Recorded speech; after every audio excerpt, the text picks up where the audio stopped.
आहे का हे अतिशय महत्वाचं आहे। आणि हेच काम करत असताना सामाजिक बांधिलकी जोपासणं सुद्धा तेवढंच महत्वाचं आहे।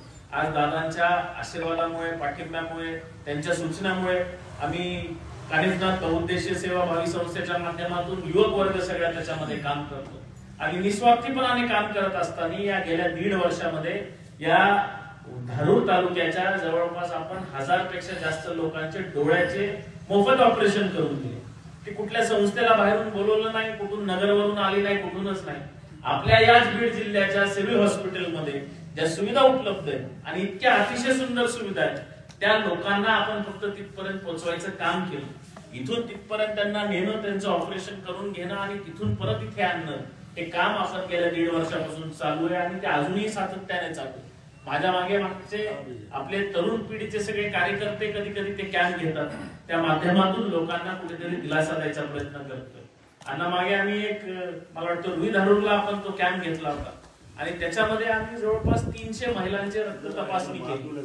खूपदा कॅम्प मध्ये असं असतं की ते फक्त बोट धरतात आणि ते बॉटल मध्ये बुडवतात आणि ते सांगतात तुमचा रक्तगट हा आहे आणि संपला आपला कॅम्प। पण आम्ही तसं न करता प्रत्येक स्त्रीचा त्या ठिकाणी thyroid test, liver function test, kidney function test, तिच्यामध्ये कोणते विटामिन कमी आहेत, जास्त आहेत, याचा सगळा रिपोर्ट घेतला आणि या 300 महिलांपैकी ज्यांना कॅल्शियम कमी आलं, ज्यांना रक्तामध्ये लोखंड कमी आलं, आयर्न कमी आलं किंवा ज्यांना थायरॉइडचे त्रास निघाले, अशा महिलांना, थायरॉइड वाल्यांना योग्य डॉक्टरकडे नेलं आणि ज्यांना ज्यांना विटामिनची कमी आली त्यांना आम्ही विटामिनच्या गोळ्या सुद्धा पोहोचवल्या।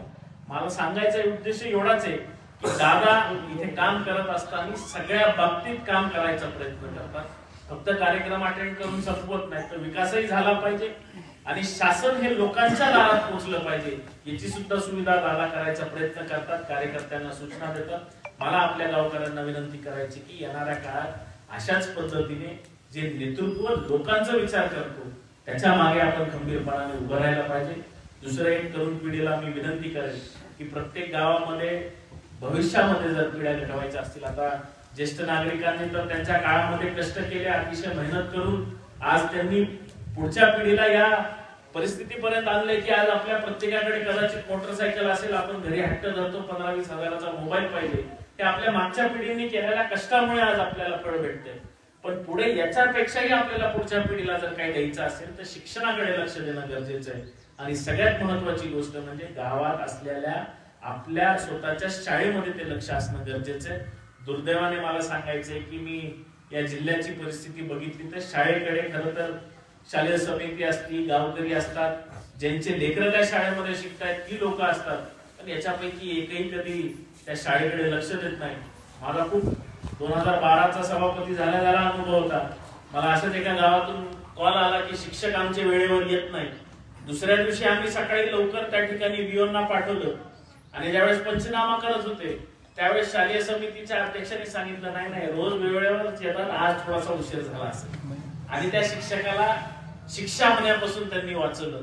पण त्याचा परिणाम असा होतो की गावात शिकणाऱ्या पोरांना 7वीत गेले तरी वाचता येत नाही, लिहिता येत नाही, 10वी पास झाले तरी त्यांना बँकेत जायचं सुद्धा कळत नाही की बँकेत एखादी स्लिप भरावी।